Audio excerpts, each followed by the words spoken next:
Os papas, desde todos sempre, condenaram o comunismo. E o Papa Pio XI, exatamente, que define o socialismo, o comunismo, como sendo uma seita, uma falsa religião. Eles têm toda uma concepção do mundo, da humanidade, etc., que é profundamente contrária à boa ordem posta por Deus na criação. Profundamente contrária àquilo que nós temos gravado no nosso ser, que é a lei natural. A boa ordem posta o nosso ser todo foi criado em função dessa boa ordem por Deus nosso Senhor. O homem foi criado à imagem e semelhança de Deus, e a humanidade toda a criação foi criada em função de Deus. E isso é que o comunista nega.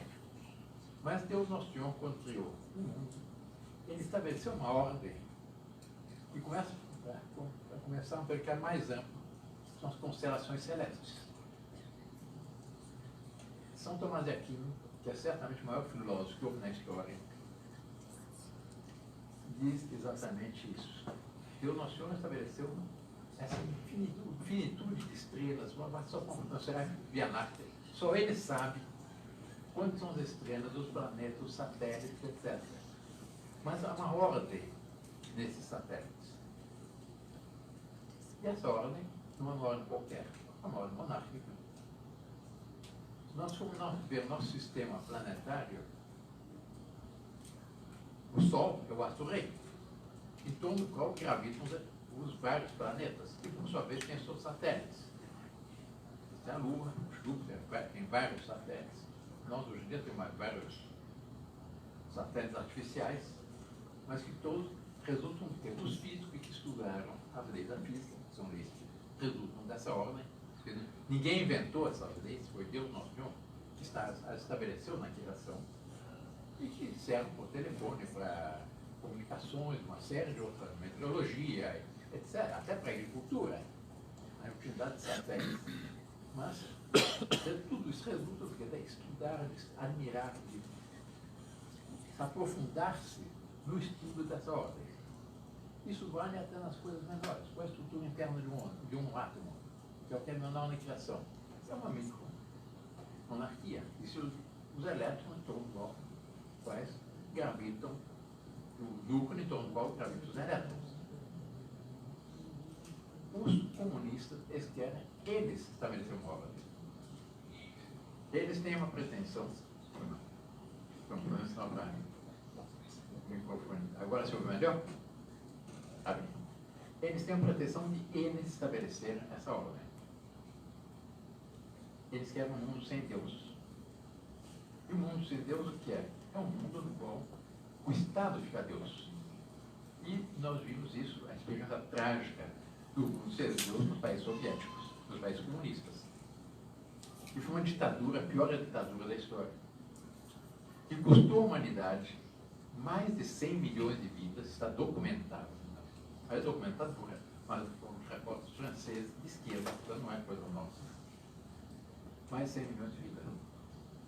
Mas resultou exatamente dessa revolta contra essa ordem estabelecida por Deus, contra essa ordem monárquica, essa ordem familiar, a mesma família. Nós aqui ouvimos a exposição das duas senhoras, não sei onde é que estão, a Tônia, que defendem a vida. Defendem a vida e defendem, portanto, a família. Qual é a estrutura interna de uma família? Uma instituição divina. É uma micromonarquia. O pai é rei, a mãe é rainha, os filhos são herdeiros. E com toda razão, eles defendem o aborto. São contra o aborto, radicalmente contra o aborto. Aliás, como eu também estou. Eu lembro aqui as palavras do Papa Pio XVI, são 3 pontos inegociáveis, que são a vida da concepção do nosso natural, casamento entre homem e mulher e o sagrado direito dos pais a educar os seus filhos. Nessa ordem que nós temos revolucionária, uma coisa que pode até chocar à primeira vista, o que eu vou dizer, mas vamos reconhecer que eu tenho razão. Um dos erros da estrutura política social imposto pela República,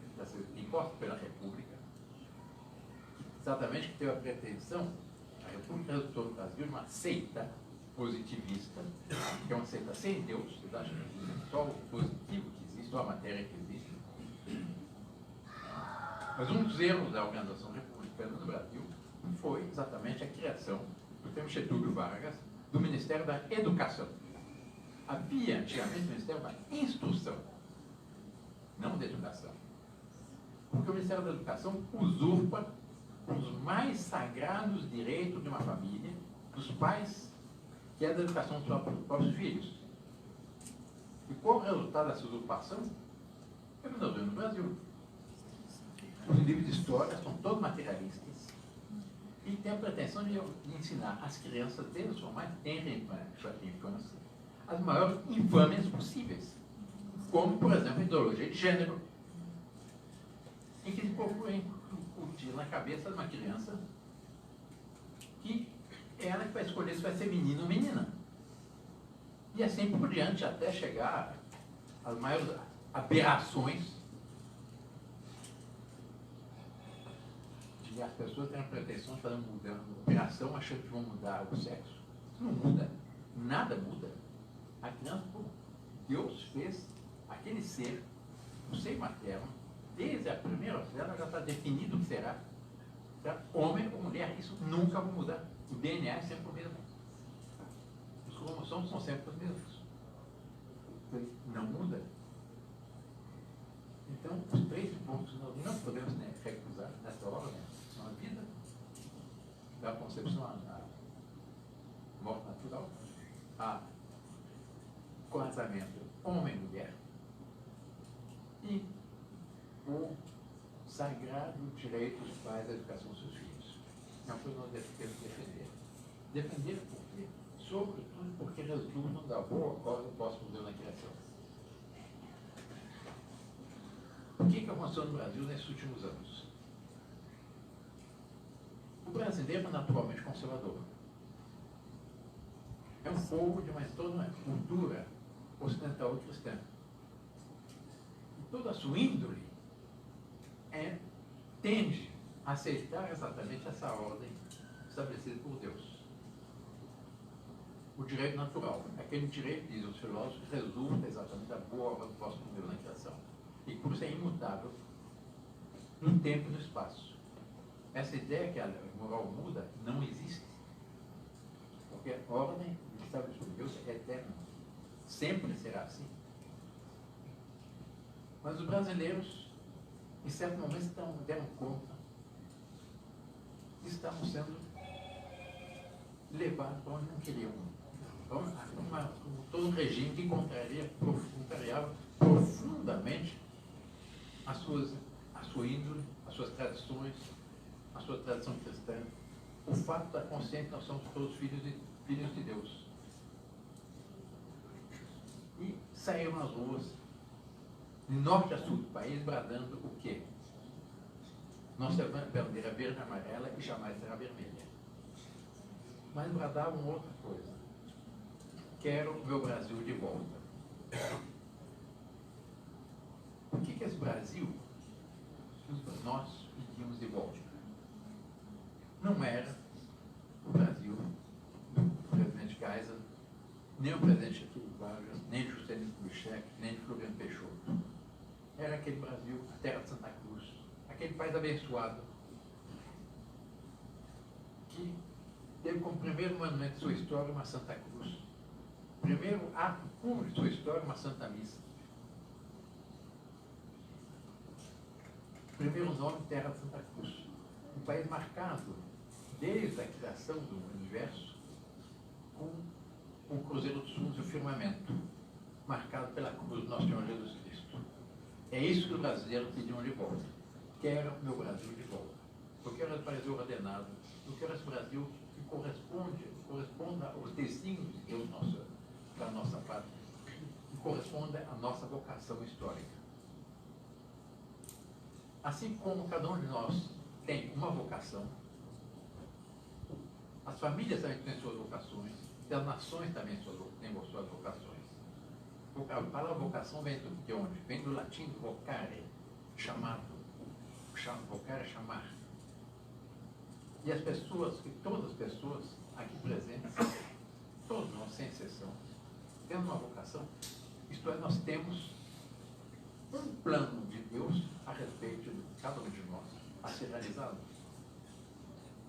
A pessoa sente, quando é na infância, eu quero ser um médico, quero ser um engenheiro, quero ser um músico, quero ser um marceneiro, quero ser isso, quero aquilo. Porque ele sente algo nele que chamava isso.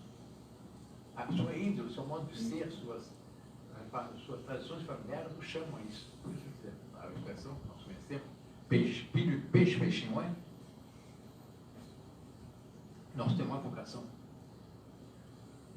O Brasil tem uma vocação.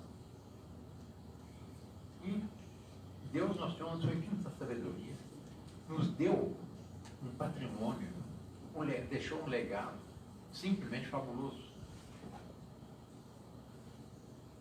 O Brasil tem um desenvolvimento histórico muito orgânico, muito natural, sempre marcado pela cruz.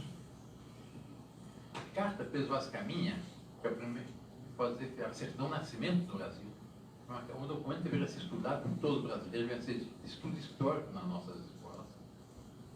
Descreve, até Pedro Vaz Caminha, descreve os primeiros contatos com os portugueses com o Brasil. Diz que a terra dadivosa e boa, e se plantando tudo dá. Um país chamando de uma mudança fabulosa. Ele fala das matas, beleza das matas, do rio, das águas.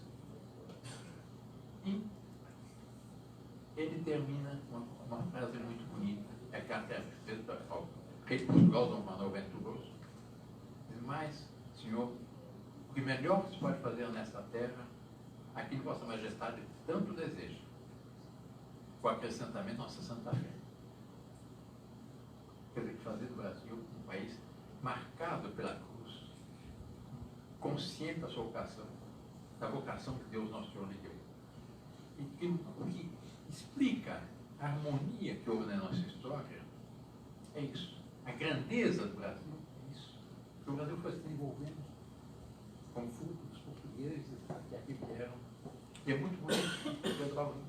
Pedro Vaz Caminha descreve o primeiro contato dos índios com os portugueses e como os índios ajudaram a levantar o primeiro monumento, ajudaram a levantar a primeira cruz, e como os índios intuíram que a missa era algo de sagrado. Eles não sabiam o que era, mas intuíam algo de sagrado, sobrenatural, para ser realizado. Quando os portugueses se ajoelhavam, os índios se ajoelhavam, quando os portugueses se levantavam no credo, no Evangelho, os índios se levantavam, na consagração, quando os portugueses faziam uma profunda reverência, naquele momento sublime, pela primeira vez na nossa história, o Filho de Deus feito homem, na consagração do pão e do vinho, se realizou essa transubstanciação, no qual ele estava presente exatamente a nosso Senhor Jesus Cristo, com seu corpo, alma, sangue e divindade, no primeiro contato nosso divino Salvador com o Brasil. Os índios intuíram isso, faziam uma primeira reverência também. Tudo isso marcou a nossa história. Foi o desenvolvimento com as capitanias gerais, os primeiros governadores do Brasil, o regulamento dado por Dom João III, que substituiu, que veio depois de Dom Manuel Venturoso, Atomé de Souza, primeiro governador geral, dá uma série de instruções, mas terminava. Mas o que me levou a colonizar as ditas terras do Brasil era fazer da gente, nessa terra, que fosse batizado na nossa Santa Fé Católica. Mas sempre essa preocupação com a fé. Dizem que os portugueses saíram nas navegações por ambições monetárias. Não é verdade. Isso aí é uma preocupação da expansão da fé. Já dizia o velho Camões, nos Lusíadas, saíam para mais cristãos atrevimentos. Uma prova disso. Se eu dissesse a qualquer uma das senhoras, qualquer um dos senhores, que se fizer uma viagem até tal ponto, o Brasil vai encontrar um tesouro fabuloso, vão ficar milionários, mas tem 60%, 70% falecendo no percurso, o avião cair, quem é que tomaria esse avião? Ninguém. Ora, os navegadores, mais de 60% morriam em naufrágios, em perseguições dos nativos, etc. O próprio Pedro Vaz Caminha, ele continuou com a esquadra de Cabral, e o navio lá, Caravela, na qual ele estava, naufragou no Cabo das Tormentas, e ele faleceu. E faleceu uma boa parte da esquadra de Cabral. Mas saiu para mais questão de atrevimentos. A expansão da fé. Havia o aspecto comercial, mas era secundário. E quando nós estudamos a nossa história, as primeiras fases da nossa história, a gente vê o que foi empreendedor dos portugueses. Nas bandeiras, havia os bandeirantes, e havia sempre ou um jesuíta ou um franciscano para exatamente a catequização dos índios, para abrir os índios para a fé, para ensinar as verdades do nosso Senhor Jesus Cristo.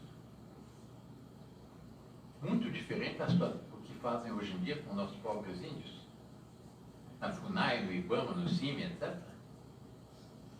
Eles querem manter os índios uma espécie de jardim zoológico humano. Eles não querem que os índios tenham progresso. Aliás, não sei, para terem ideia o que é essa barbaridade, alguns índios, na cidade de Campo Novo, Aparecido, Mato Grosso, que é a cidade maior produtora de soja do Brasil, havia uma reserva indígena. E os índios começaram a trabalhar como fazendeiros e aprenderam a plantar. Aprenderam a guiar os tratores, fizeram um curso de técnicas agrícolas e começaram a plantar. E tiveram uma produção simplesmente espetacular. Sabe nos jornais ontem? Foram multados em 130 milhões de reais. Porque plantaram um índio com sementes geneticamente modificadas. Cientificamente modificadas. Essa semente geneticamente modificada tem uma vantagem enorme sobre as sementes comuns, que a planta depende muito menos de defensivos agrícolas, produz enormemente mais. Não, é proibido. Os índios não podem ter progresso. Eles têm que manter-se no tempo da pedra lascada. Os coitados dos índios não tinham nem a roda. Eles são mantidos nessas reservas indígenas, não. Estão proibidos de progresso. Resultado, o que entra? Eles não podem ter progresso, mas eles não podem trabalhar, tem uma cesta básica, salário mínimo, e vivem na miséria. Saiu na revista Época dessa semana uma reportagem descrevendo como é a vida nas aldeias.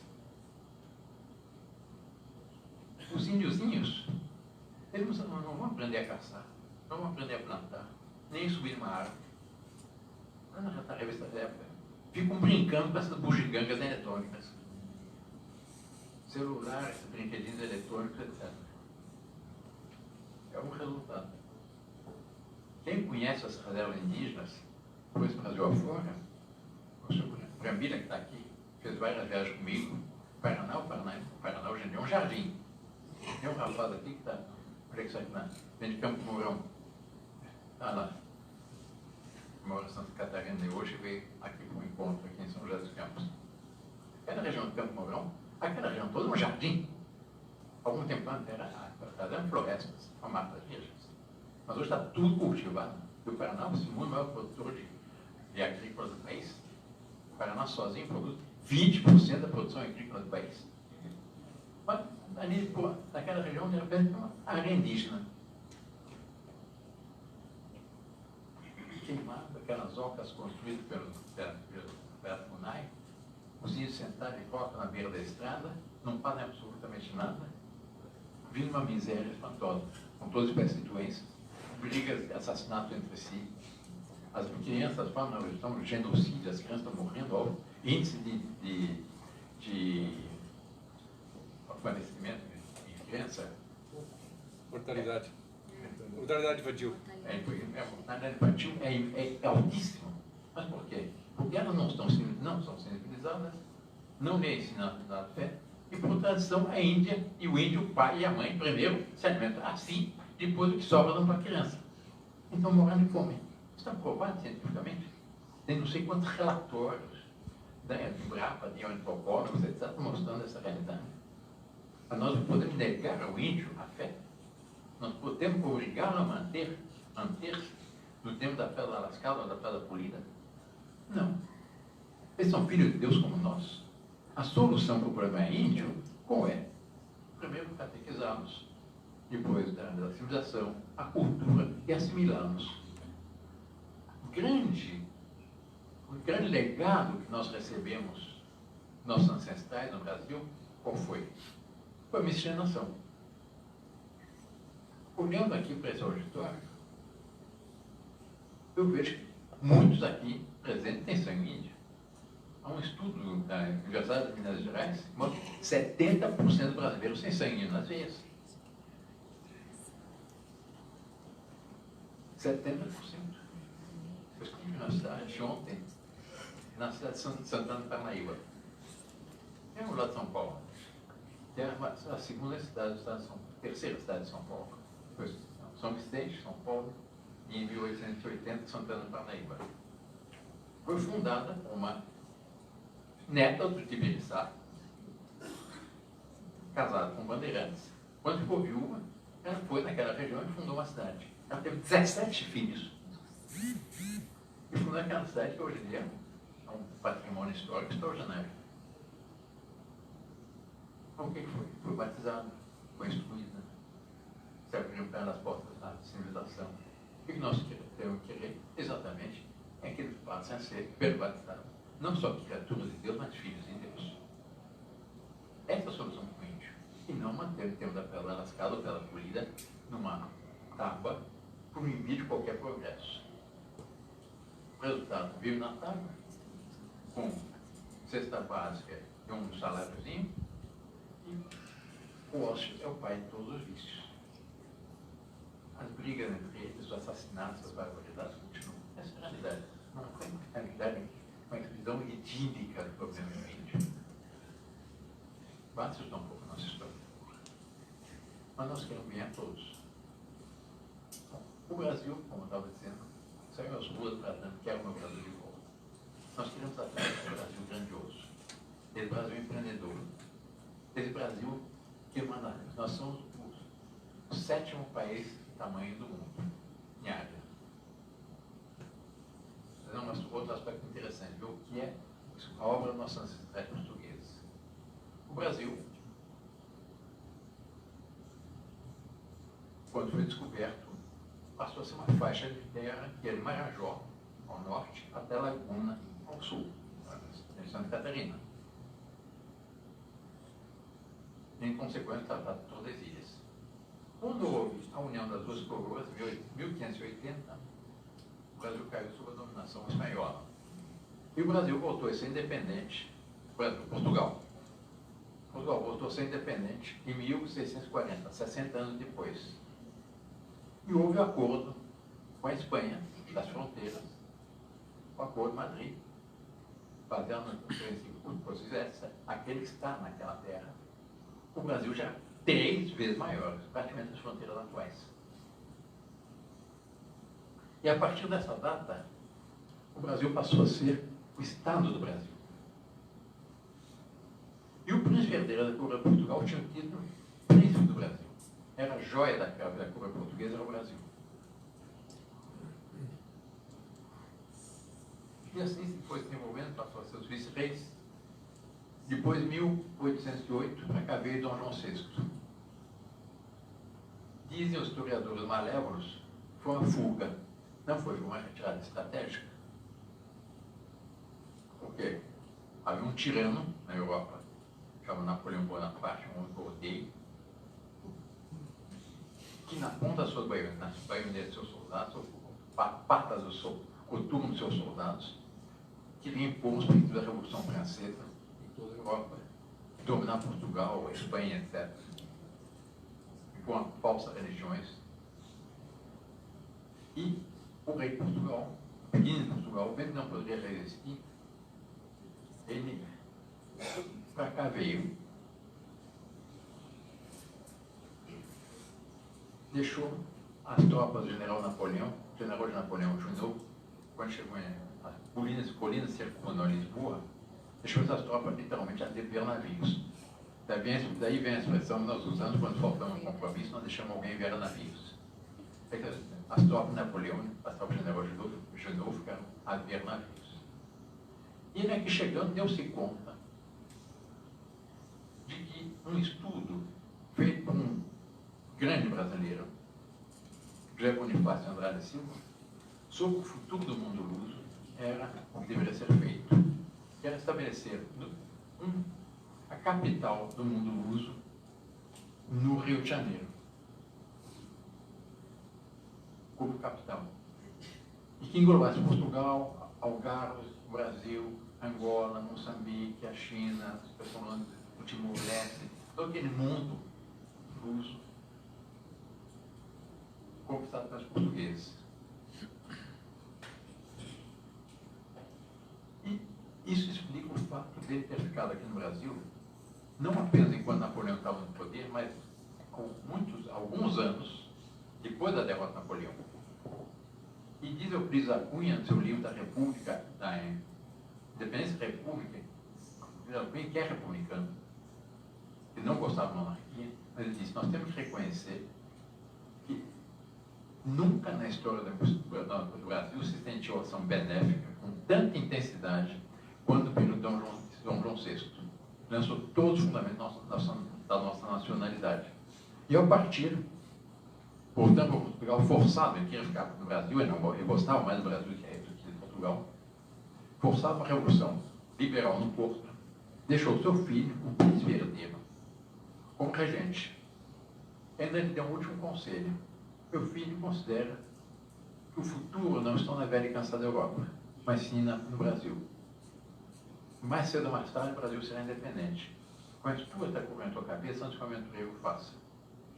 Isso explica exatamente por que o Brasil manteve a sua unidade territorial, política, social, até psicológica, admirável, invejada pelos nossos vizinhos. Enquanto a independência dos nossos vizinhos pan-americanos resultou de ambições dos caudilhos que queriam ser presidentes da República, sua respectiva área de influência, o Brasil manteve a sua unidade. E hoje nós temos esse país fabuloso. Nós temos, como eu disse, nós somos o sétimo maior país do mundo. Nós temos a maior área cultivável do planeta. Nenhum país no mundo, nem a China, nem a Rússia, que são muito maiores que o Brasil, tem uma área cultivável tão grande quanto a nossa. E hoje, o Brasil alimenta 1 bilhão e 500 mil pessoas. 500 milhões de pessoas. Praticamente metade do universo do mundo come alimentos vindos do Brasil. Esse é o Brasil real, o Brasil que trabalha, o Brasil que vai se impondo ao mundo. Esse Brasil que está renascendo. Esse Brasil que enxotou essa seita vermelha. As últimas eleições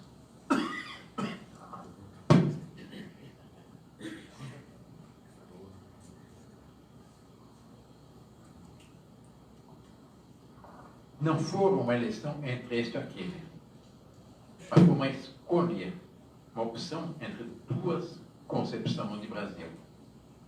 Uma era que resultava desse: quero o meu Brasil de volta. Quero um Brasil cuja bandeira jamais será vermelha. Quero o progresso, quero o desenvolvimento, quero a harmonia social, quero um país cristão. O presidente Bolsonaro venceu por quê? Porque ele soube interpretar esse sentimento profundo dos brasileiros e, como ele tinha imunidade parlamentar, ele podia dizer no Congresso o que muita coisa nós gostaríamos de dizer que não podemos, porque senão nós vamos ser condenados por crime de racismo, crime disso, crime daquele, homofobia, etc, etc. E o que o levou depois da vitória foi não só a facada, mas, sobretudo, o lema da campanha dele: Brasil acima de tudo, Deus acima de todos. É restabelecimento da ideia de Deus. E é esse o Brasil que nós queremos. nós temos as maiores reservas minerais do planeta. São simplesmente fabulosas.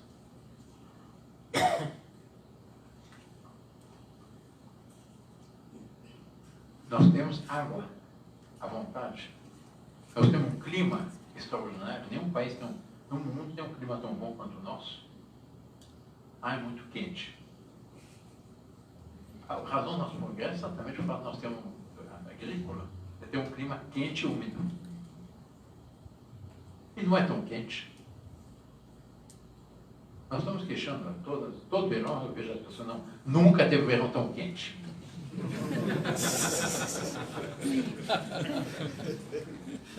Essa questão climática é uma questão cíclica. E sendo mais quente, menos quente, mais quente, são ciclos históricos, ciclos. Isso está provado cientificamente. Nós chegamos ao topo de um ciclo de aquecimento em 1989. Nos últimos, mais ou menos um século, o clima no mundo subiu de 0,8 graus centígrados. Terrível, né? Nada. Dizem as coisas ambientalistas, não, o aquecimento global, então precisa acabar com... Estão acabando com as florestas, estão destruindo tudo. Isso não é verdade. O presidente Bolsonaro ainda disse isso agora no Davos, que o Brasil é o país ecológico mais bem conservado. Nenhum país tem uma área de tantas florestas quanto o Brasil. O estado de São Paulo tem cerca de 20 ou 30% de florestas.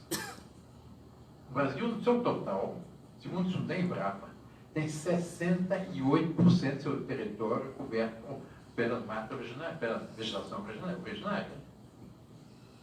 Claro, tem uma região que é de pampa, tem outra região lá nas savanas, no Roraima, etc. Mas está como estava quando aqui chegou Pedro Álvares Cabral. Essa é a realidade. E é esse legado fabuloso que a Divina Providência nos deixou. E nós vemos, atualmente no Brasil, um outro fenômeno. Todo mundo está aliviado que a seita vermelha foi posta para fora. E nós temos a obrigação, no momento, de apoiar o esforço do atual governo a fazer uma série de reformas indispensáveis para que o Brasil possa se libertar de uma série de amarras de índios socialistas, estatizantes, regulamentos, etc. Simplesmente um inferno. As leis trabalhistas, as leis ambientais, o Brasil está completamente paralisado por causa disso. E o governo está fazendo um esforço para exatamente nos libertar dessas amarras, para que o Brasil realmente possa progredir. Agora, os brasileiros estão se dando conta de outra coisa. Só isso não basta. Porque na República não tem solução. A República é uma utopia. A República não corresponde à ordem natural das coisas. A ordem natural das coisas é monárquica.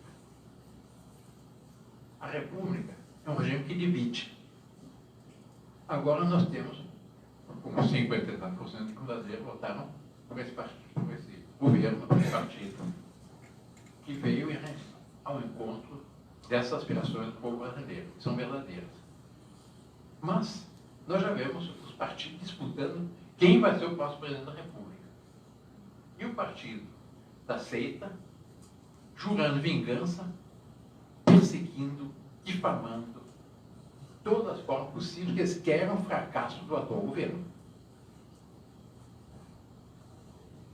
E mesmo os partidos de meio conservadores, já disputando quem vai ser o próximo presidente da República. Divide. Cria partes.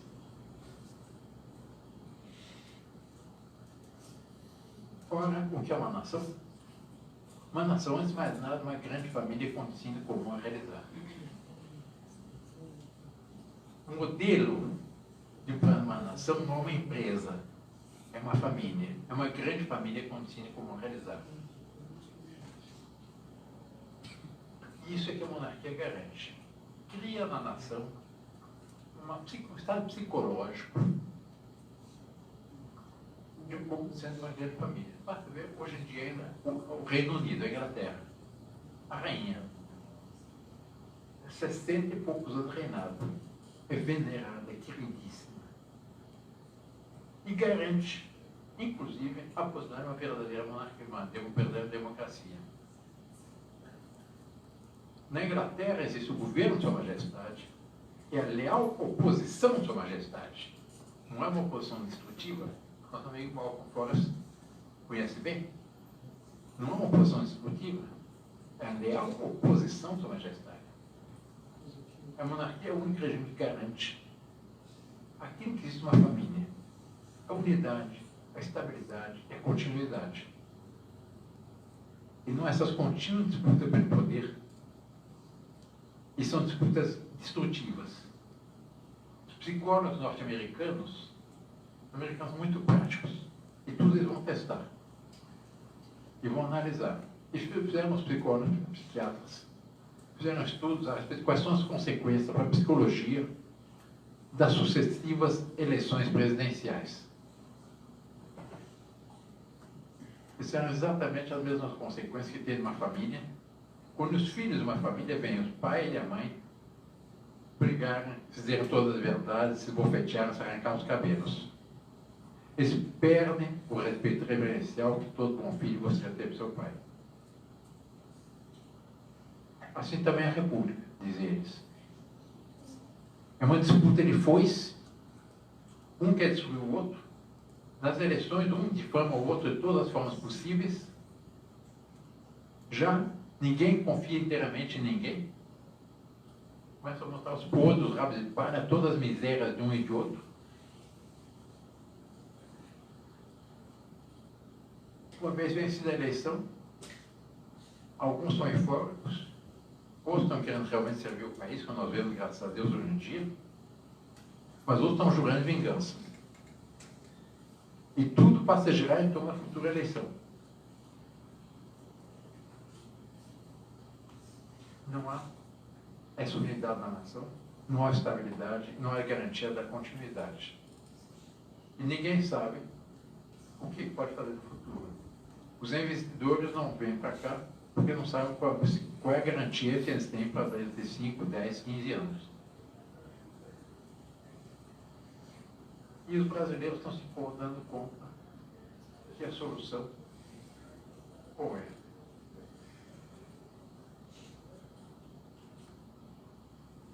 Os gregos, dentro da Grécia Antiga, meio de uma crise, por uma situação difícil, perguntaram aos filósofos Sócrates o que eles deviam fazer para voltar a serem felizes.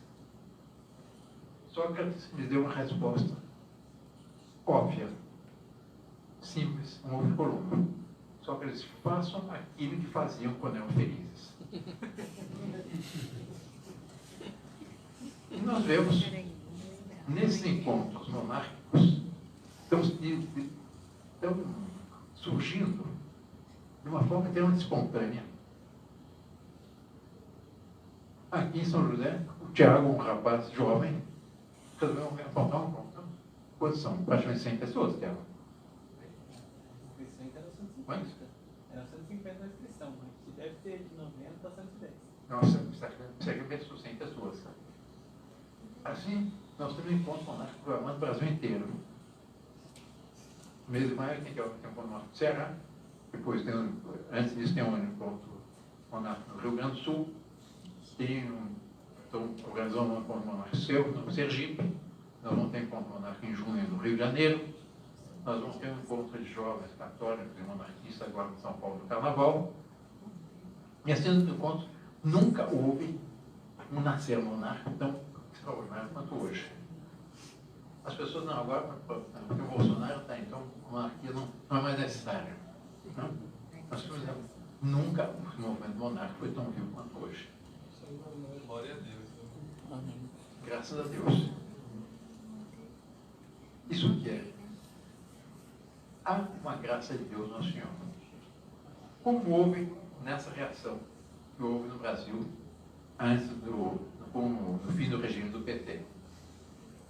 Eu lembro depois daquela grande manifestação em São Paulo, na Paulista, dia 13 de maio de 2016, Os jornais publicaram que haviam 1 milhão e 400 milhões de pessoas. 1 milhão e 400 mil pessoas. Na polícia, um coronel da polícia, que organizou o serviço de segurança dessa manifestação, disse, não, eram 2 milhões de pessoas. Cálculo da polícia. Está apinhado, cabia um alfinete. Não saiu uma briga, não saiu nada. Havia uma harmonia. Um desejo de libertar o nosso país. Um desejo de um país diferente. Em que realmente a alma brasileira pudesse, a alma e o potencial do nosso povo pudesse desabrochar. Dando exatamente que era o meu Brasil de volta. Depois disso, alguns dias depois, uns 20 dias depois, eu fui jantar com um grande empresário e outras pessoas, né? Também ele, a esposa muito católica também, me perguntou, Dom Bertrand, como é que Dom Bertrand explica que é tanta gente assim na Avenida Paulista? Foi antes do impeachment. Eu disse, fulana, você acredita em divino Espírito Santo? A fulana está explicado, não precisa responder.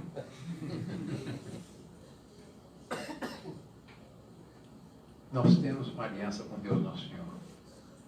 Os brasileiros estão abertos para a voz do Espírito Santo. Estão abertos, beijo do Nossa Senhora Aparecida, aqui perto, que é a nossa Madureira. Beijo do Nossa Senhora do Guadalupe, Padroeira das Américas. Uma devoção que eu tenho muito, que é muito bonita essa. E tem um pequeno detalhe que a Associação Guadalupe, estão aqui, não foi ressaltado, mas eu estou me liberado de lembrar, que é que Nossa Senhora de Guadalupe é Nossa Senhora enquanto esperando o Divino Menino Jesus. Grávida. E se põe mais no quadro Nossa Senhora de Guadalupe, está no México, o estetoscópio no seio da Santíssima Virgem, do quadro, se ouve o pulsar rápido do Menino Jesus antes do seu nascimento. Todos sabem isso. Um pulsar de uma criança no seio materno é muito mais rápido do que o pulsar normal. Se ouve o estetoscópio, aquele pulsar rápido do Sagrado Coração de Jesus. São dessas maravilhas que existem na igreja de nossa fé. Esse é o Brasil que nós queremos. Qual é a missão de um rei? Ou de um imperador? É mesmo de um bom pai de família. Dom Pedro II soube encarnar isso magnificamente. Dona Leopoldina, a Dona Imperatriz, Dona Teresa Cristina, a Princesa Isabel, encarnavam isso. A missão principal de um chefe de Estado, em primeiro lugar, é ser o símbolo vivo da nação, a encarnação da virtude do seu povo. É ser aquele exemplo que estimula, que sustenta a nação. Em segundo lugar, é chamado a ser o natural defensor do seu povo, aquele que está na primeira fila na defesa do seu povo. Algumas pessoas às vezes me criticam. Porque Dom Bertrand fala tanto em Deus nas suas palestras monarquistas. Não é melhor só tratar do monarquismo como se é político? Mostrar que a monarquia é melhor, que é o jeito que tem mais, que garante mais progresso, tem mais alto IDH do mundo, etc, etc, monarquias. O Brasil teve seu período, a obra de conceito econômico foi com a monarquia. Tudo isso é verdade. Mas tudo é verdade por quê? Porque o regime melhor corresponde ao natural. Melhor corresponde aqui o nosso Senhor Jesus Cristo no Evangelho, procurai o reino de Deus, sua justiça e todo o resto vem por acréscimo.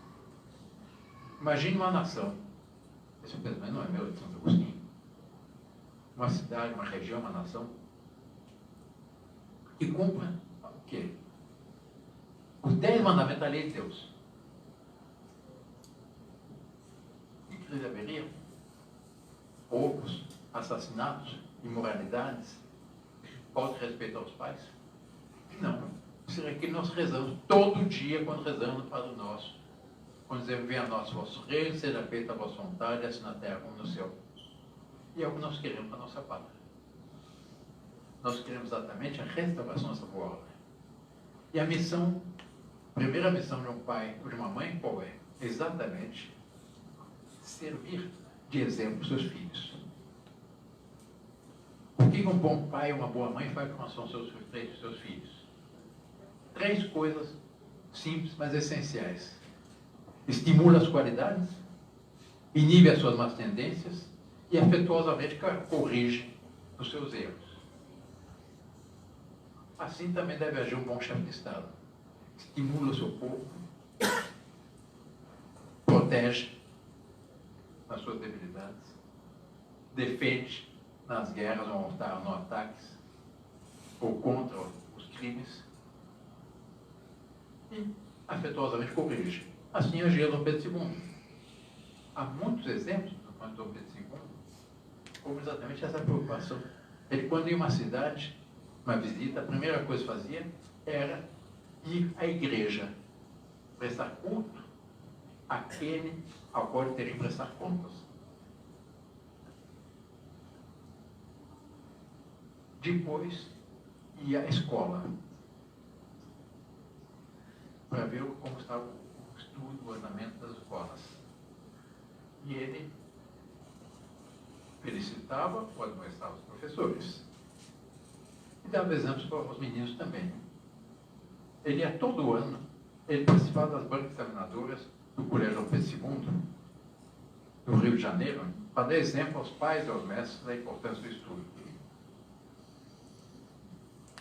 E de vez em quando aparecia, durante o ano letivo, aparecia de surpresa nas aulas do Colégio Pedro II para ver como estava o dia a dia. Numa dessas visitas, ele entrou no colégio, ia passando de classe em classe. O professor lhe passava a palavra, sem solução de continuidade, ele continuava a sua aula, se fosse matemática, de química, ou de física, história, o que fosse. O professor lhe passou a palavra, ele viu que no fundo da classe tinha um menino completamente distraído, não estava prestando a mais mínima atenção à aula que estava sendo ministrada pelo próprio imperador. E ele ficou intrigado. O que esse menino está fazendo? Não estava dormindo, nem conversando com colegas. Ele passou a palavra de volta para o professor, o menino não percebeu. Ele foi pé ante pé, até o fundo da classe, para ver pelas costas o que o menino está fazendo. O menino estava desenhando. Não disse nada. Voltou, pediu os professores, os alunos. No intervalo, mandou chamar o menino. Imagina, passou um pito? Não. Diz, meu filho, você tem um traço do gênio. Você é chamado de ser um grande artista. Eu vou lhe encaminhar para a Escola de Belas Artes. Depois ele pagou o estudo desse menino na Europa. Como é que chamava esse menino? Pedro Américo, o maior dos nossos pintores. Assim agia ele, de uma forma paternal. Corrigia, mas de uma forma paternal. A segunda missão era a proteção. Ele deve ser o natural defensor do povo. Quando há uma ameaça, ele deve saber defender seu povo. Quando vê-se uma ideologia errada, anticristã, que visa a escravizar, a escravidão do seu povo, como é o comunismo, ele tem a obrigação de estar na primeira linha da defesa do seu povo. E, em terceiro lugar, ele é chamado, então, em primeiro lugar, o exemplo e o símbolo vivo da nação. Em segundo lugar, o natural defensor. Em terceiro lugar, ele é chamado a escutar as aspirações autênticas do seu povo e somar essas aspirações, a sua longa experiência, que vem de muitas gerações, para orientar a seu povo para a realização de desígnios que a divina providência lhes tem reservado. Essa missão de um rei não é mais do que isso. Ele não é um Júpiter Tronas, todo-poderoso, que impõe e sustenta, que quer estabelecer sua vontade. Não. Ele sabe que ele tem que procurar ajudar o seu povo a realizar aquele desígnio de glória que Deus nosso Senhor tem a seu respeito. E é por isso que tem no alto das coroas uma Santa Cruz. Qual o símbolo dessa cruz? O símbolo tem um duplo significado. Em primeiro lugar, é o reconhecimento que ele terá que prestar contas a Deus nosso Senhor. Ele tem um juiz que vai julgar. Que é infinitamente sábio, infinitamente justo, mas também é todo poderoso e nada escapa. Em segundo lugar, simboliza que o chefe de Estado tem que crucificar-se pelo seu povo, deve sacrificar-se pelo seu povo. Essa é a missão do rei. E é disso que o brasileiro tem saudades. Porque se exatamente houver um governo que garanta o respeito a essa boa ordem pós-colonial de criação, o Brasil tem tudo para ser um dos maiores países do planeta. O povo é bom. Todas as pesquisas indicam que o Brasil tem uma tendência conservadora. Por exemplo, a grande maioria é contra o aborto. A imensa maioria. A imensa maioria é contra o casamento homossexual. A imensa maioria é contra as invasões de terra. A imensa maioria é a favor da família. A imensa maioria é cristã.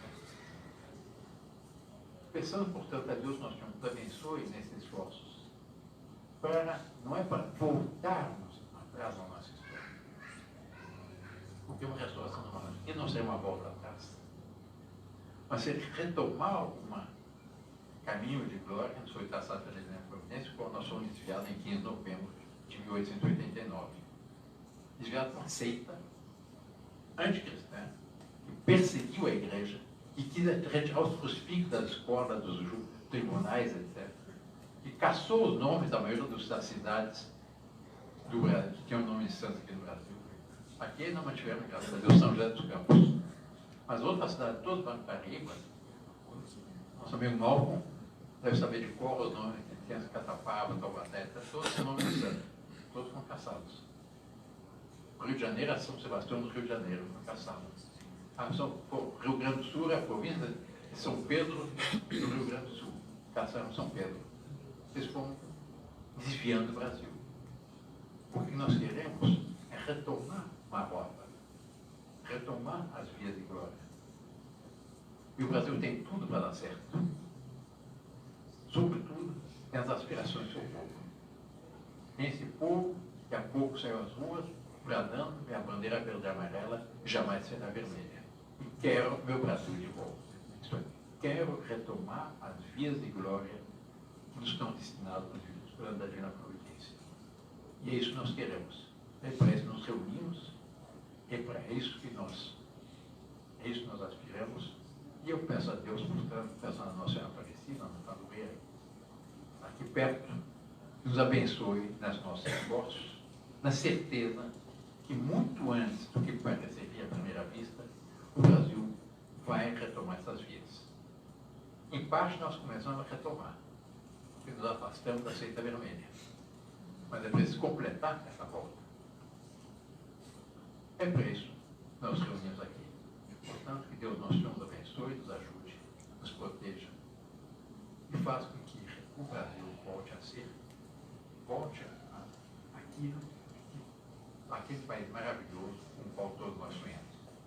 Senhoras e senhores, muito obrigado, os felicito por estarem aqui e vamos unir nossos esforços para fazer o Brasil exatamente aquele país dos nossos sonhos.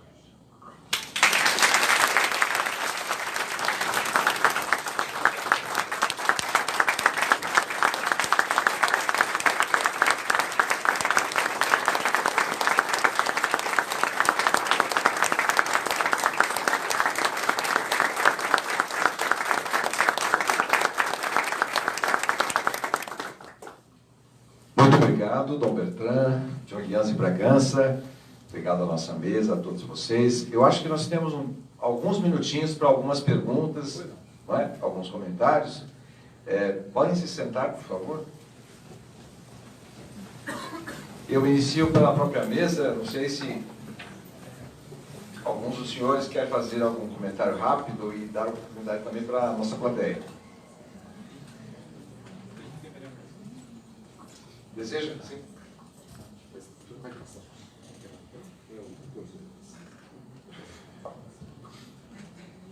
Parabenizo Vossa Alteza pela excelente palestra com que nos brindou aqui em São José dos Campos. Eu gostaria que o senhor discorresse um pouco para nós, aproveitando aqui da sabedoria de Vossa Alteza a respeito dos motivos para que nós não tivéssemos, infelizmente, um terceiro reinado no Brasil. Os historiadores dizem que a proclamação da República resultou da revolta dos fazendeiros paulistas por causa da abolição dos escravos. Então, isso como a causa principal. Depois também, uma questão infeliz foi a questão religiosa. Mas, na realidade, eles temiam a princesa Isabel. Eles temiam exatamente o terceiro reinado. Os conspiradores têm, né, documentos históricos a respeito. Eles diziam que vão esperar que o velho morra, porque segundo Dom Pedro João estava muito doente, né, que faleceu 2 anos depois, e aí faz uma república. Os outros diziam, não, se o velho morrer, a filha nos corta a cabeça. Não que a princesa Isabel ia cortar-nos a cabeça fisicamente, mas não teve nem vez nem voz. Ela era muito católica, muito firme dos princípios. E ela realmente queria ver um país. Esse é um pavor da princesa Isabel. Aquela princesa que foi educada por seu pai, tendo em vista também servir ao seu povo. Eu conto um pequeno fato histórico acontecido com ela, quando era menina. Estava acompanhando seu pai, segundo uma viagem em Minas. E o povo fazia muita festa ao imperador, gostava muito do imperador, mas via com muito carinho a menina. E ela ingenuamente perguntou ao pai: meu pai, um dia esse povo será meu? O senhor disse: não, minha filha. Um dia você pertencerá a esse povo. Você nasceu para servir a esse povo. E é isso que eles temiam. Não que não tivesse reinado. Porque era uma seita que dominava uma parte da guarnição do Rio de Janeiro e deu um golpe de Estado. Era um dia importante, Bocaiúva, Major Solon, Floriano Peixoto, Rui Barbosa, e depois passou a ser grandes críticos da República, que eram os golpes de Estado. E no decreto número 1 da República estava dito que está provisoriamente proclamada a República. E o artigo 7º do decreto número 1 previa um plebiscito, uma consulta ao povo. Até que seja feita uma consulta ao povo. Em vez de realizar essa consulta, sabendo que era uma minoria, o decreto número 85 da República pôs os monarquistas fora da lei. E assim ficamos até 1988. Nós fomos um grupo político que teve mais dom e luta de direitos caçados. Quando houve a Constituinte, meu irmão, Dom Luiz, chefe da Casa Imperial, eu aqui represento,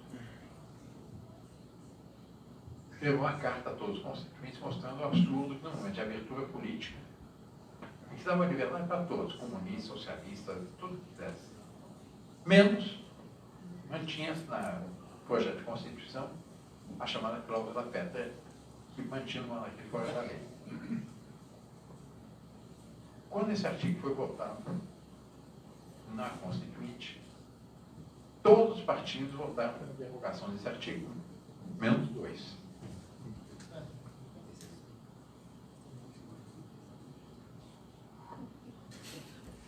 Diga alto. PT e PCdoB. Aceita vermelha. Então PCB acertou. Essa é a realidade. Alguma outra pergunta? Pergunta o que quiser. Nós somos, como dizem, monarquia é uma grande família. Não temos receio de fazer qualquer pergunta. Como poderíamos chegar numa aclamação popular para restaurar essa monarquia? As coisas vão caminhando. Rui Barbosa dizia que no brasileiro, todos republicanos monarquistas que dobram. Não natural monárquico,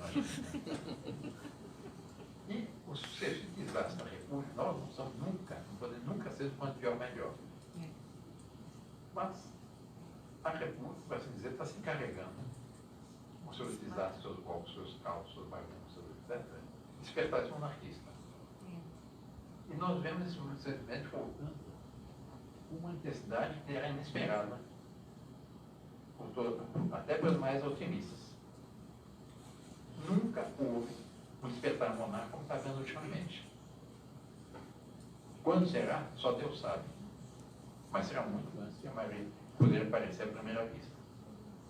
Por quê? Porque quando se apresenta a monarquia como ela é, as pessoas não te falam que é isso mesmo.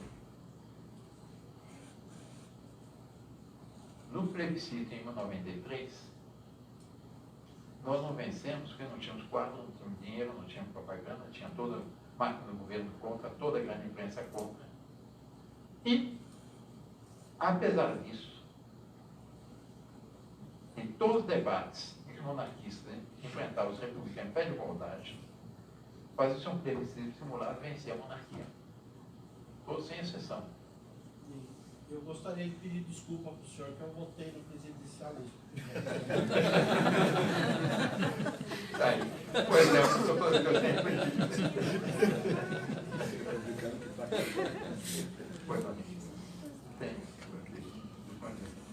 Eu queria caminhar uma pergunta e dizer que eu sou testemunho vivo, né? Disso que a República se encarrega de se enterrar, por assim dizer.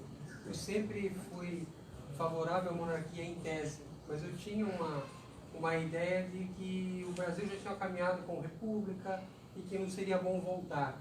A república se encarregou de me derrubar assim, esse pensamento. A república foi um desvio na nossa história. A história não volta atrás. O tempo não volta atrás. Mas os brasileiros estão num estado psicológico do filho pródigo da parábola do Evangelho. Essa parábola. O filho pediu ao pai a sua parte do fogo da fortuna, foi para a cidade achando que ia encontrar felicidade, ia buscar seus dinheiro, etc. Saiu da família. Algum tempo depois estava reduzido a cuidar dos pobres para não morrer de fome. E como pagamento podia comer e participar da comida dos pobres, da bola do Evangelho, para a bola dos porcos. Aí ele veio saudar a perna paterna. Quando eu penso sair de casa, será que a solução não é voltar para a minha casa? Ele resolveu voltar. O Evangelho é muito bonito. Ele começa exatamente que o pai, olhando ao longe, viu um mulambo esfarrapado, dirigindo em direção à sua casa. Ele não viu. Meu filho correu, abraçou, mandou banhar, preparou um grande banquete, fez uma grande festa. É isso que nós esperamos no Brasil. Os brasileiros estão psicologicamente um pouco filho pródigo que saiu da casa paterna. Estão com saudade da casa paterna. Estão com saudade de um regime que restabeleça na nação exatamente essa consciência de uma nação, antes de mais nada, uma grande família, um ensino em comum organizado. Não é mais que isso. Pois não. Beltrán, a propósito da posse do último ministro das Relações Exteriores, o senhor foi convidado de honra. Eu gostaria que o senhor falasse rapidamente, talvez as pessoas não tenham visto, mas o Beltrán foi convidado de honra para a posse do ministro. Essa aproximação e a valorização da família imperial. A propósito também da pergunta do nosso amigo lá, falando a respeito da monarquia, para todos nós temos orgulho de sermos brasileiros e patriotas, eu faço questão de dizer isso sempre. Não devemos ter vergonha de mostrarmos quem somos. Se somos brasileiros, somos monarquistas, devemos ter orgulho disso. Como nós vamos demonstrar esse orgulho? Cada um procure a melhor maneira, com emblemas, com bandeiras, com palestras, com diálogos, com orientações, a mostrar a todos que nós temos uma história, nós temos uma cultura e nós temos uma tradição. Nós estamos tentando e fazendo o possível para resgatá-lo. Beltrán, por favor, nos diga como foi a sua recepção no Ministério das Relações Exteriores e o que isso está trazendo de positivo para o movimento monarquista. Como foi o convite? Telefonaram para casa do Itamaraty, né, perguntando se eu poderia ir. Disse sim, claro. E veio o convite oficial ao presidente Imperial e Real Príncipe Albertano Jonas Fragança, do Itamaraty. Foi quando eu confirmei que iria, etc. Quando cheguei lá, tinha 2 diplomatas esperando o Itamaraty pela porta oficial com os ministros e me introduziram na primeira fila, junto ao presidente do Supremo Tribunal Federal e um ex-presidente que estava lá, presidente. Fernando Collor.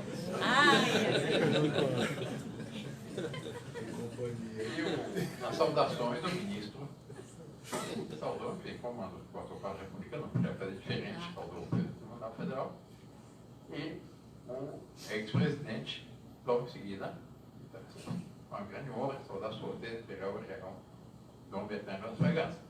Foi muito diferente. As pessoas ali que estavam no governo também tratavam com a maior naturalidade e achando que era normal exatamente esse reaproximar daqueles que são atuais governantes com a família imperial.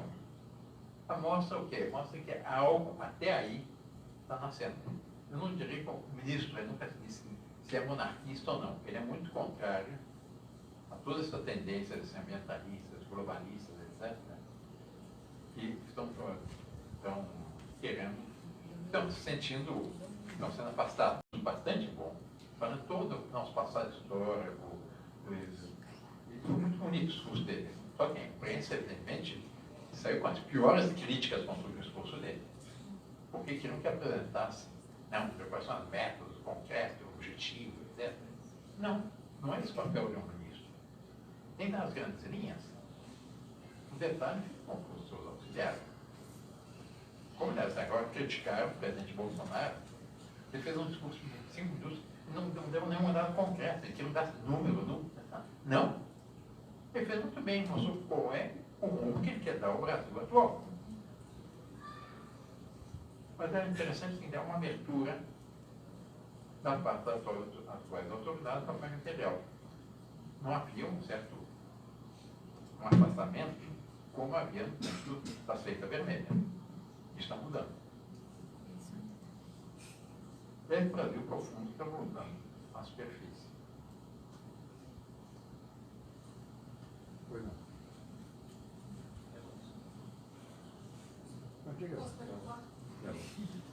Bom, é sempre uma satisfação participar desses encontros monárquicos com sua presa. E eu sou jornalista, então eu tenho uma pergunta até um pouco polêmica aí. Mas eu gostaria de ouvir o príncipe o que ele acha. O príncipe sempre fala nos encontros, eu sempre estou presente, da importância da gente se livrar da seita vermelha. E graças a Deus parece que o nosso povo está se livrando, né? Eu queria saber, príncipe, com relação a essa questão da China recentemente, já que o atual presidente sempre comenta que vai fazer negócios com o mundo inteiro, sem viés ideológico. Eu queria que o senhor comentasse se, na sua visão, nós devemos ou não fazer algum tipo de negócio com a China.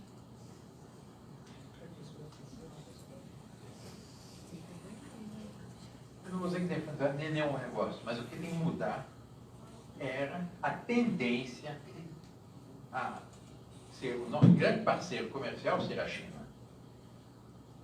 E a ideia é que o Brasil depende da China. Nós não dependemos da China. A China depende de nós. A China, seus alimentos brasileiros, morrem de fome. Mas o que o ministro disse, e o que eu concordo inteiramente, é que nosso grande parceiro deve ser o que é tradicionalmente, que é o mundo ocidental. São os Estados Unidos, Europa, etc. E não abrir inteiramente para a China, que é um país comunista, e está comprando várias nossas estatais a preço de nada, estavam comprando. E não era privatização, era uma estatização ao contrário, porque estavam entregando as hidroelétricas, a linha de transmissão, etc. A quê? A uma estatal chinesa. Além do mais, não abriu completamente o comércio do Brasil para os produtos chineses. Acontece lá, é trabalho escravo. São 12 horas por dia, 7 dias por semana, e não tem legislação trabalhista, não tem nada. Então, toda a indústria têxtil aqui do estado de São Paulo está indo à falência. Por quê? Por causa dos produtos chineses. Chega a um preço muito mais barato, muito só escravo. Sapatos. Na região de Franca, mais de 60 mil empregos perdidos. Por quê? O Brasil, que era grande exportador de sapato, agora compra sapato chinês. É justo fazer isso com o povo brasileiro? Com toda a mão de obra brasileira? Não. Isso o ministro diz com toda a razão. Não podemos ter como grande parceiro o quê? Uma nação em que há trabalho escravo e haver uma desestatização no Brasil para estatizar com o poderio internacional que chama da China, com o Partido Comunista. Quem manda na China é o Partido Comunista Chinês, que persegue a igreja, persegue os católicos, impõe uma tirania, e se fazer qualquer coisa errada, pena de morte, um tiro na nuca, e quem paga a bala é a família. Eu acho muito engraçado. Qualquer tipo, governo um pouco mais forte, etc. Agora nós não temos acusando a Polônia, a Hungria, a Croácia, esse país todo, o leste europeu. Não, são países tirânicos, novos nazistas que não querem deixar que entre os muçulmanos. Defendem suas fronteiras, estão defendendo suas tradições. Ou falaram exatamente o Brasil sair do acordo migratório, com toda a razão. Porque é claro, né, se abrir para as fronteiras, que é migrante, como o Brasil sempre fez. Mas não é uma invasão, como está vendo na Europa agora. E como estão querendo fazer no Brasil. Encher de muçulmanos que vêm e querem impor a sua lei. Não, o imigrante, quando se chega numa nação, ele tem que se adaptar à cultura, ao modo de ser, etc. da nação. A nação tem que poder preservar suas tradições, sua índole. Essa resposta que eu tenho de dar, e agradeço por ter feito a pergunta para desabafar o que eu tenho na alma.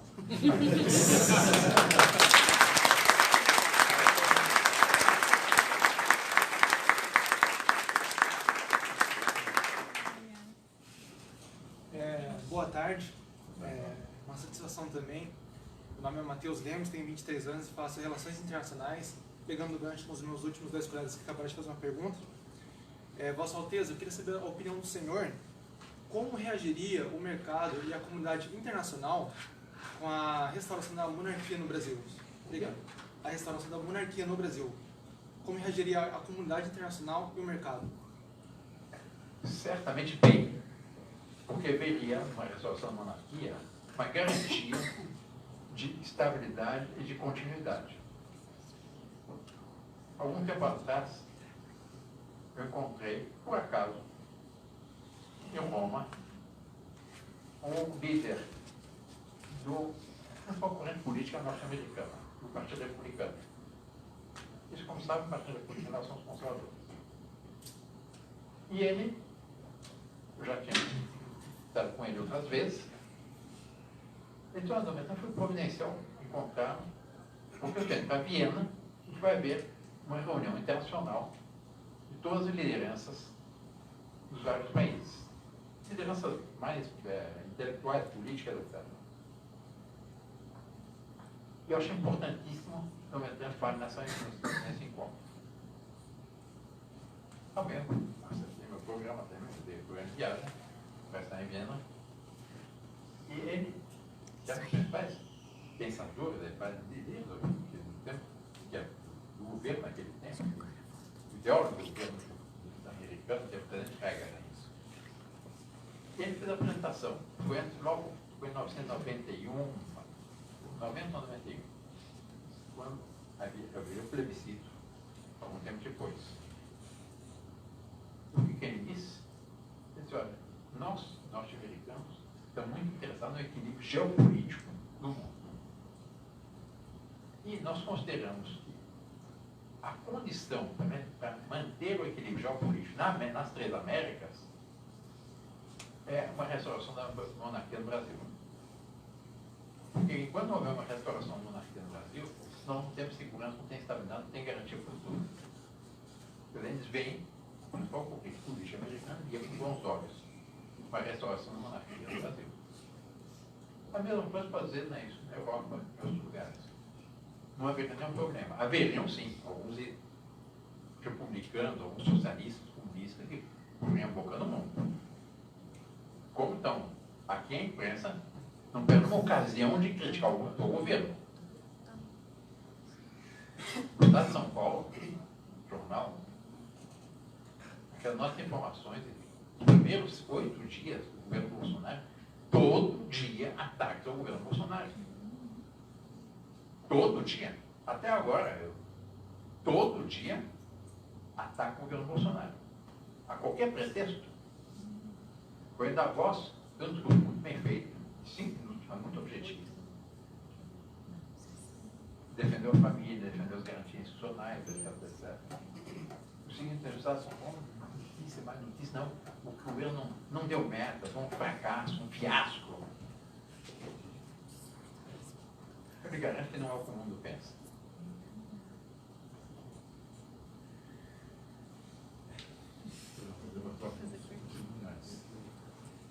Meu nome é Guilherme Afonso, formação minha da Universidade da Bahia, jornalismo, faço parte do movimento monarquista de Taubaté, secretário lá. Minha pergunta é, hoje nós temos os monarquistas, cada um pode assumir o seu partido, pode assumir a sua posição política que nós dizemos, porque a forma de Estado nossa nós pensamos diferente, nós pensamos monarquia. Como que a Casa Imperial, como que o Senhor mesmo enxerga as eleições legislativas da Câmara Federal e do Senado? Haja visto que nós temos aí um cenário um pouco tenebroso, com o Maia e com o Renan Calheiros, talvez, no Senado.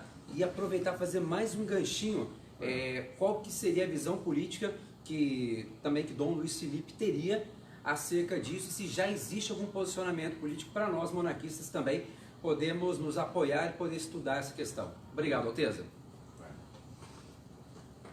O monarca tem que ser necessariamente suprapartidário. Ele tem que estar acima dos partidos. Ele não pode ser desse ou daquele partido. Agora, ele tem que ser suprapartidário, no sentido de partidos políticos. Mas ele tem que saber defender aquilo que corresponde ao direito natural. Porque há certos direitos que não são uma concessão do Estado. Um direito que antecedem o Estado. Resultam do quê? Da boa ordem pós-mudou na criação. Por exemplo, o direito à vida. O direito à vida não é uma questão do Estado. O direito à constituição de família não é uma questão do Estado. O direito ao trabalho não é uma questão do Estado. O direito ao salário justo familiar não é uma questão do Estado. O direito à propriedade não é uma concessão do Estado. São direitos que antecedem o Estado. Quem nos deu esse direito, quem foi? Foi o Criador. Então, nossa posição, não é partido, não somos nem desse nem daquele. Mas, nós temos uma posição muito clara a respeito daquilo que é o direito natural. Daqueles direitos que resultam não de uma carta de direito humano da Revolução Francesa, que, aliás, não sei se sabem, foi escrita em papiros de pele humana, daquela imensa carnificina que corresponde à Revolução Francesa, mas dos verdadeiros direitos que nós temos enquanto criaturas de Deus. Aí nós temos inflexíveis. Nós não podemos ceder. Questão do aborto. O direito de propriedade. O direito de propriedade o que é? O direito de propriedade resulta dessa boa ordem. A definição mais curta de direito de propriedade qual é? O Papa Leão XIII, está em Cigarrão no lugar. Direito de propriedade é trabalho acumulado. Como eu sou livre, sou inteligente, sou uma criatura de Deus, o fruto do meu trabalho é meu, não é do Estado. O direito de propriedade é um trabalho acumulado. O Estado não tem o direito de me confiscar esse trabalho. Mas no Brasil nós estamos fiscal 40%, 50%. Qualquer coisa que ele pague são 40%. Farmácia, vai na farmácia, aquele papelzinho, aquela notinha tem quantidade de imposto. Em geral, 39% se compra na farmácia. Impostos. Você compra os direitos brasileiros.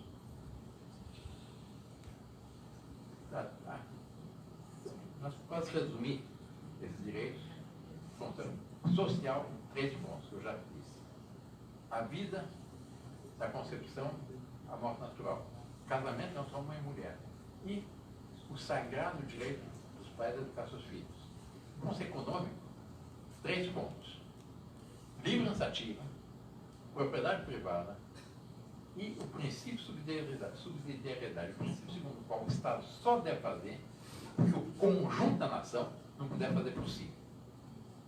Deve haver Estado, mas tem que ser pequeno, tem que ser leve, tem que ser ágil, tem que dar os grandes rumos e não querer regulamentar toda a nossa vida. O Papa, que é Bento XVI, uma encíclica chamada Deus Caritas Est, disse também, vem com uma coisa também eu gosto muito. Nós não necessitamos de um Estado que queira regulamentar toda a nossa vida. E os franceses estão saindo nas ruas agora, protestando, com tais coletes amarelos, deve ter visto nas jornais, na televisão, e o que eles bradam? Laissez-nous vivre en paix. Quer dizer, deixa-nos viver em paz. Chega de regulamento.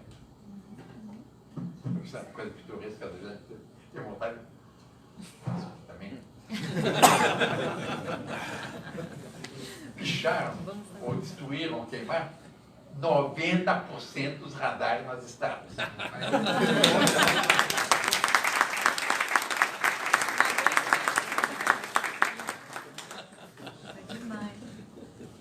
Absurdo, né? O mundo hoje não é farto de regulamento. É consequência do quê? Se você tira a Deus do governo, esquece o mandamento de lei, da natural, o Estado fica Deus. E o Estado acha que vai regular, tudo se resolve com leis, com regulamentos. No Brasil, de 1988 até hoje, quando entrou a Constituição até hoje, são mais de 5 milhões de leis, regulamentos, portarias, etc. Para o quê? Para nos diferenciar a vida. Sobre sua pergunta. A minha pergunta também era sobre isso, mas nós queríamos saber, assim, uma grande dúvida de nós que somos monarquistas e principalmente da juventude monarquista. Qual que é o posicionamento, mesmo sendo suprapartidário, de Vossa Alteza, a respeito dos presidência do Senado e da Câmara Baixa? Qual é o candidato que garanta esses direitos essenciais? Que eu resumi 3 pontos: social, vida, família e educação, direito na família. E livre iniciativa, propriedade privada e função solidária do Estado, Estado mínimo. E aí, livre escolha. Só querendo abusar, mas acho que todo mundo quer fazer essa pergunta. Existiria a possibilidade, talvez nesse ou talvez na próxima legislatura, existe alguma coisa falada não oficialmente, mas alguma coisa sobre uma possível pré-candidatura de Dom Luiz Felipe à presidência da casa? Seria uma certa coisa. Ele não é dinasta. Que o pai dele renunciou, etc. Não, desculpe, da casa que eu digo, da casa da Câmara que eu digo. Sim. Da casa? Da casa legislativa da Câmara. Se escolherem, é uma escolha livre. Aí nós não vamos interferir. Porque é maneira. Livre escolha entre eles. Nós temos que fazer questão desde que esteja para garantir esses direitos fundamentais. Obrigado. A última pergunta. Tá bom. Dom Bertrand, eu queria saber por que na ocasião do golpe republicano, a pessoa do imperador, ela parecia assim um pouco frágil, digamos assim, porque foi meio que rápido, mobilizaram o exército, mobilizaram ali os nobres e tal. Será que ele não pensou um dia que ele poderia ter essa intervenção e ele não pensou assim, eu vou me resguardar um pouco com alguma tropa, porque assim, era um negócio tão firme, mas naquela ocasião caiu assim feito uma folha, foi uma coisa tão rápida. Como que ele poderia ter resistido? Poderia. Ele está muito doente. Pareceu ser muito diabético. Naquele tempo não havia insulina. E a diabetes é uma doença que abate muito a pessoa. Sobretudo não tem insulina. Bom, e também faleceu 2 anos depois. Mas ele também foi ter muito surpreso pelo golpe de Estado. Por isso que Deodoro não era, Marechal Deodoro não era republicano. Era monarquista, uma carta no histórico dele, o sobrinho Clodoaldo Fonseca, ele disse: meu filho não tivesse coisa republicana, república, desgraça completa, não é a mesma coisa. Mas ele foi induzido pelos outros, né? Então isso é tudo uma história.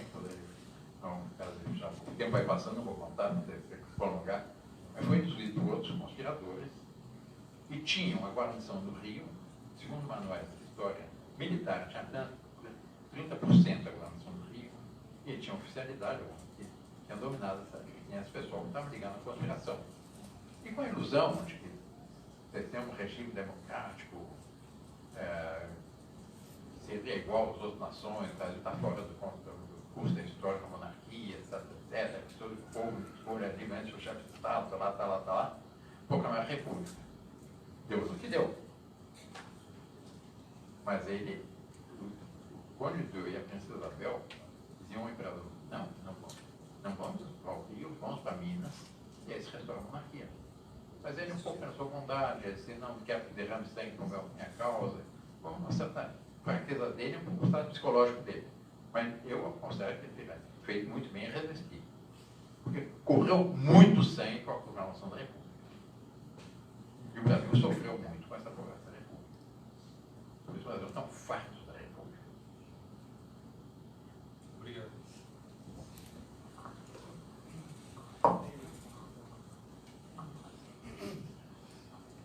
Muito obrigado. Chegamos à hora aprazada, 2 horas da tarde.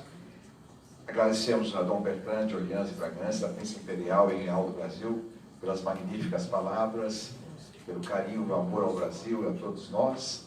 Agradeço toda a mesa de honra, todos os organizadores, lembrando também do Nilson Evangelista e sua senhora, que tão carinhosamente preparou os ornatos do buffet, né? Também acompanhando o Dr. Benedito Veloso, da Academia Jacareiense de Letras, e também o Dr. José Luiz. Nós temos o senhor Emílio Delfino de Souza Neto e o senhor Celso Gonçalves. Agradecemos também o Instituto Burke, conservador, na figura do senhor Wagner Lima, que nos trouxeram os livros, e a cada uma das vossas pessoas por estarem aqui, nos levando com entusiasmo a bandeira do Brasil monárquico, do Brasil real, do Brasil acima de tudo, apenas abaixo de Deus. Muito obrigado, boa tarde a todos.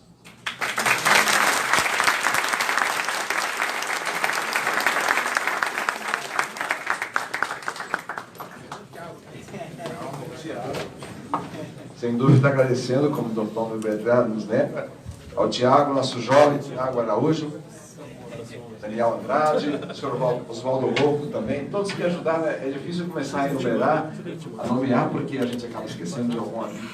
Muito obrigado a todos.